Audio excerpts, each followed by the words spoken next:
हिंदू धावे देहुरा मुसलमान मसीत, जोगी धावे परम पद जहां देहुरा न मसीत। आप जानते तो होंगे कि ये दोहा किसका है। नहीं जानते तो मैं बताता हूँ। ये दोहा है गुरु गोरक्षनाथ का, जिन्हें गोरखनाथ भी कहते हैं।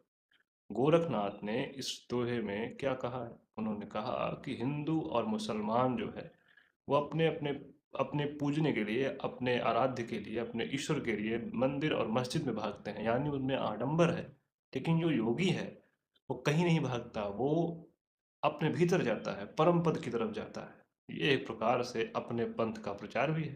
खैर, मैं आपको इनका एक और दोहा सुनाता हूँ, उसके बाद आपको कुछ और बातें भी बताता हूँ। कहनी सहेली रहनी दुहेली, कहनी रहनी बिन थोथी, पढ़या गुणया सूबा बिलाई खाया, पंडित के हाथ रह गई पोथी।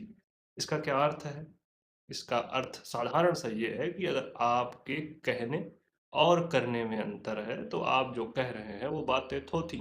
इसके लिए ये दो उदाहरण देते हैं। सूबा बिलाई खाया, इसके पहले कहते हैं पढ़या और गुणया, यानी एक तोता जो पिंजड़े में रहते हुए खूब पढ़ता गुनता है, ज्ञान की बात करता है, लेकिन जब बाहर निकलता है तो वो इन सबको भूल जाता है और इस अज्ञानता के कारण उसको बिल्ली खा जाती है। ऐसे ही एक पंडित जो जिंदगी भर पोथी पढ़ता है, पोथी सुनाता है, लेकिन पूरे जीवन उसे शांति नहीं मिलती है। ऐसे लोगों की बातें, ऐसे लोगों के ज्ञान बिल्कुल थोथी बातें हैं, बिल्कुल बकवास बातें। खैर, मैं आपको बताता हूँ एक बात। आपको पता है कि नाथ संप्रदाय में, नाथ परंपरा में सबसे पहले मठ परंपरा की शुरुआत करने वाले योगी यही हैं, यानी गुरु गोरक्षनाथ। और वर्तमान में देश में लगभग, विदेश में भी मिला के 20 करोड़ से ऊपर नाथों के अनुयायी हैं, योगियों के अनुयायी हैं।